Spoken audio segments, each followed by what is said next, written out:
à la Cantorade. Venez avec nous sur Radio Laser prendre de la hauteur et du recul sur les interrogations multiples que nous et vous nous posons toutes et tous. Critiquons, proposons, réfléchissons dans l'humour et le respect. Explorez pendant un mois, chaque semaine, un sujet pertinent avec toujours un invité expert. Bonjour à toutes et à tous sur Radio Laser. À la Cantorade qui ne va pas parler anglais, mais qui va vous parler de l'anglais aujourd'hui avec un invité, Michael Ward, n'est-ce pas? C'est bien prononcé ça, Michael? C'est bien ça.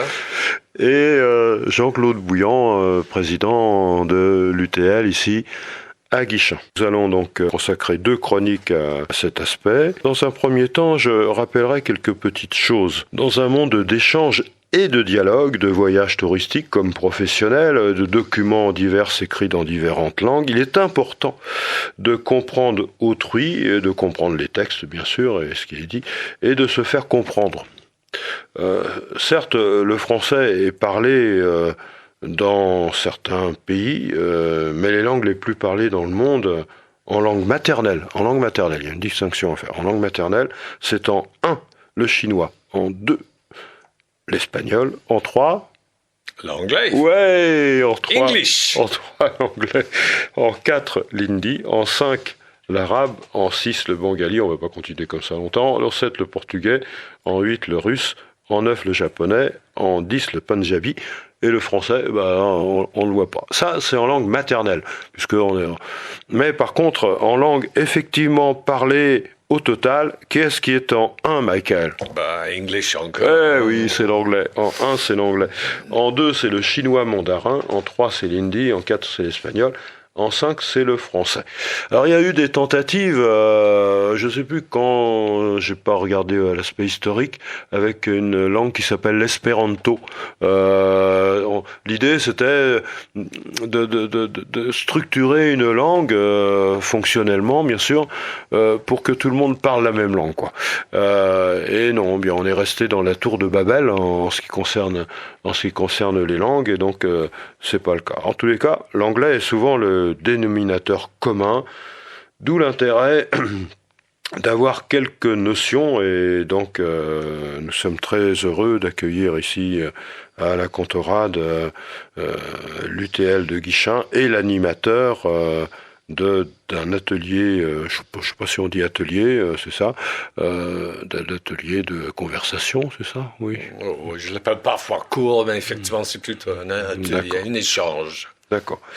Alors, bien sûr, avant de démarrer, il y a eu des petits appareils qu'on appelle les traducteurs vocaux, voire visuels, instantanés, mais ils présentent l'inconvénient d'inhiber quelque part la spontanéité, d'autre part de ne pas faire passer les nuances, et de mettre à l'écart tout un aspect culturel que va véhiculer une langue.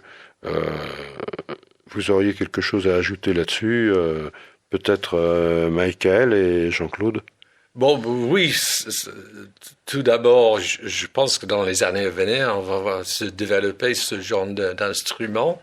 Mais en attendant, pour avoir un vrai échange, vraie communication, il faut que ce soit plus spontané. Ouais, c'est important la spontanéité. Hein. Ouais.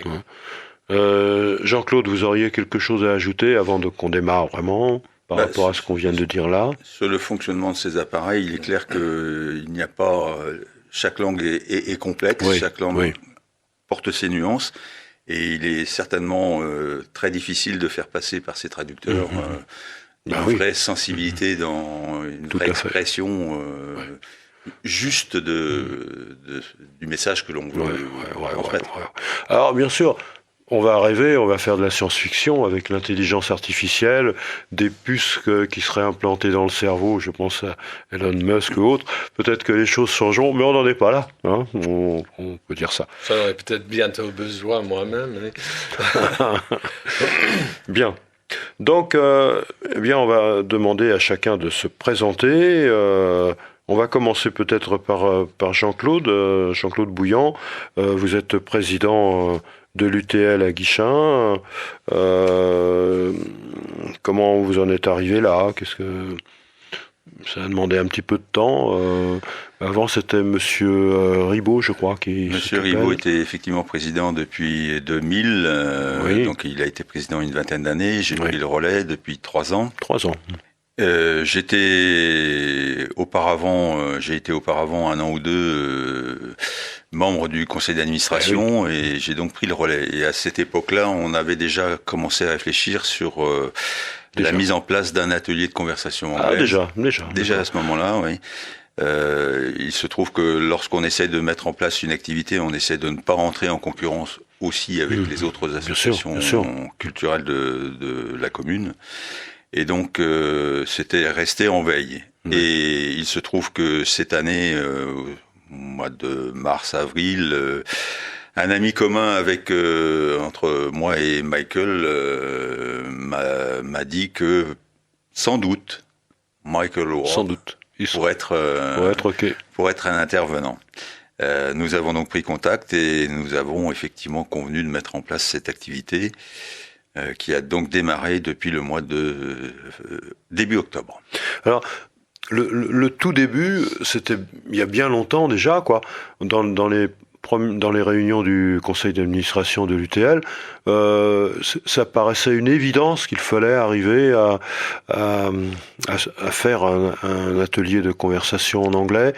Une évidence qui est venue de par le fait que certains membres ou certains participants à l'UTL disaient, quand je sais pas, c'est une question que je pose, étant à l'étranger, j'ai des difficultés à me faire comprendre ou à comprendre, non ?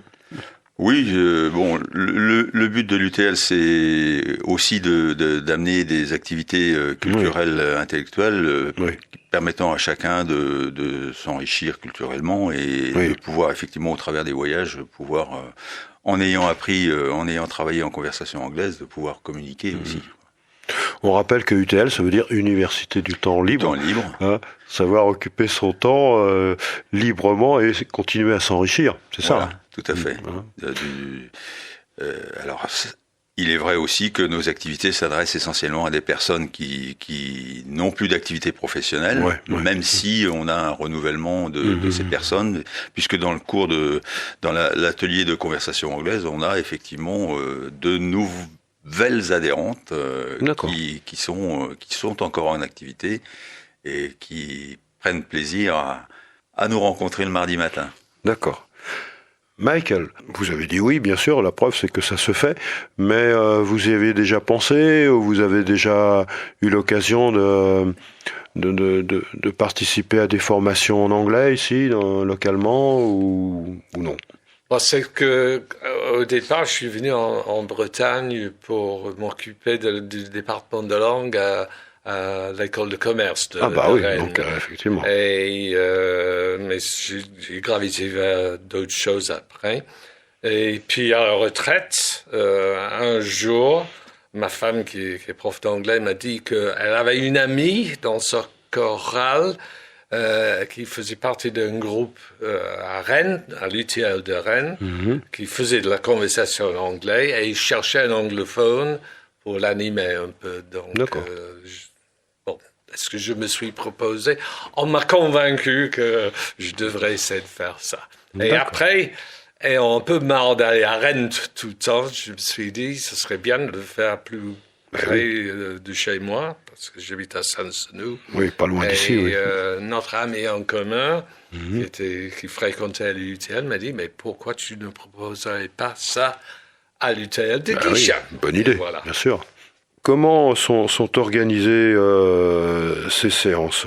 Finalement, on prend le journal et puis un journal anglais ou pas, enfin pas en français quand même, et on essaye de le comprendre, quoi, ou on passe des visios.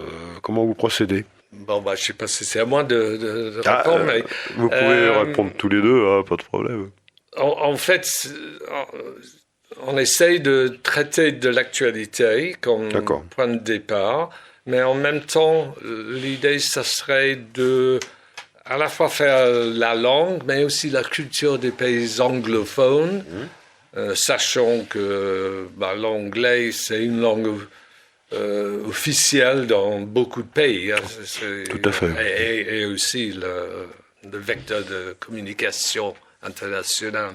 Et donc, pour l'instant, parce que là, c'est la première année, on démarre, et je m'adapte en fonction de comment ça se passe. C'est moi qui choisis les sujets et j'envoie en avance un peu quelques détails sur ce qu'on va faire. Aux participants, oui. Voilà, en cours.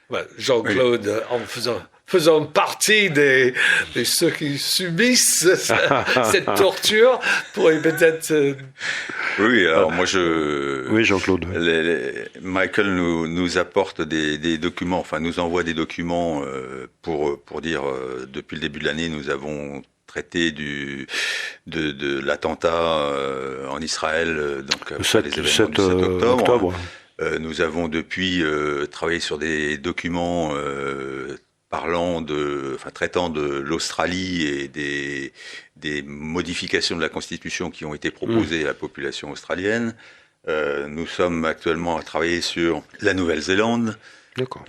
Et donc, Michael nous transmet des documents à la fois de copies d'articles de The Economist, en particulier, ou de la BBC, des petites fiches, des fiches de vocabulaire, et puis parfois des cartes géographiques et des petits questionnaires, des petits...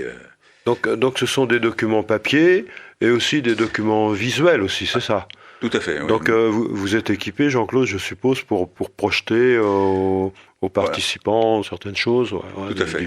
On des projette vidéos. ou des vidéos ou des cartes géographiques sur lesquelles on travaille et on essaye de resituer la problématique. Vous chantez aussi?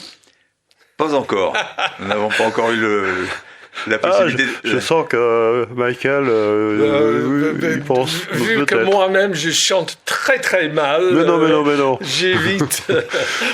Il paraît qu'on peut chanter faux au départ et puis après chanter très bien. Moi, je dis ça comme ça, quoi. Et le chant est un bon vecteur aussi pour la langue, notamment en anglais, oui. Tout à fait. D'autant plus que, si vous me permettez, ça fait 30 ans que je suis en France. Au début, à la radio française, j'entendais que le français, alors que maintenant, j'entends presque que l'anglais. Oui. Donc... Vous savez, confidentiellement, je veux dire, on est à l'antenne, j'essaye de chanter un petit peu, quoi, et je fais partie d'un petit groupe, et moi je suis assez âgé maintenant, quoi, et il y a beaucoup de jeunes, ils veulent absolument chanter qu'en anglais, quoi. Moi je leur dis quand même il y a des chansons en français. Non, l'anglais est très et parfois et là ça rejoint, c'est pour ça que je vous disais ça, c'est que parfois ils ne savent pas ce qu'ils vont chanter. Ça peut être embêtant, ça. Enfin, je dis ça comme ça. Absolument. Ah oui. Tout l'intérêt. Citer certaines expériences que j'ai eues, mais j'éviterai parce que. Tout l'intérêt de comprendre. Hein, oui. Donc ça. Alors, comment réagissent les participants? C'était des personnes qui n'avaient jamais fait d'anglais, qu'en ont fait un petit peu parce qu'ils voyagent.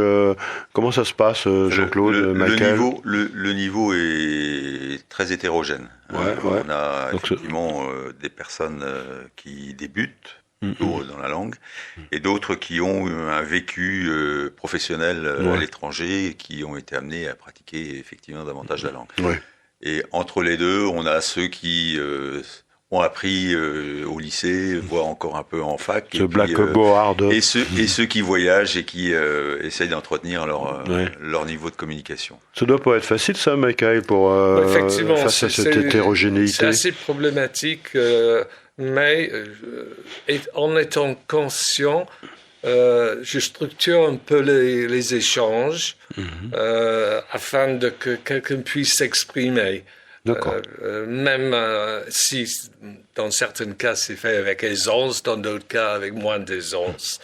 Mais l'essentiel c'est de se parler et l'actualité stimule les idées. Après, les exprimer en anglais, je les aide à le faire quand je peux, oui. Finalement, qu'est-ce qui a motivé ces participants, quel que soit le niveau, vous en avez parlé sûrement avec eux, à venir à ces ateliers. On dit atelier d'anglais? Oui, c'est un atelier de conversation anglaise. Oui. Voilà. Qu'est-ce qui les a motivés? Des difficultés qu'ils ont rencontrées, ou le fait que parfois à la télé ou dans un film, c'était pas sous-titré? Qu'est-ce qui les a motivés? Je crois que c'est un peu se rassurer quand on part en voyage, c'est ça, le d'avoir voyage. un minimum de connaissances. On a parmi nous une personne qui, pour des raisons professionnel, même s'il n'est plus en exercice, mais il a en particulier une galerie d'art et dans un secteur où beaucoup d'anglais passent. Donc c'était pour lui le moyen de s'enrichir au niveau du vocabulaire et de l'expression pour communiquer avec ses clients. D'accord. Nous avons fini cette première chronique, ça fait 15 minutes, et nous reprendrons la suivante la semaine prochaine. Merci Michael, merci Jean-Claude. Merci. On se retrouve la semaine prochaine. Prenez soin de vous, et si vous entendez de l'anglais, essayez d'accrocher le plus possible, c'est pas toujours évident. À la semaine prochaine. Au revoir à toutes et à tous.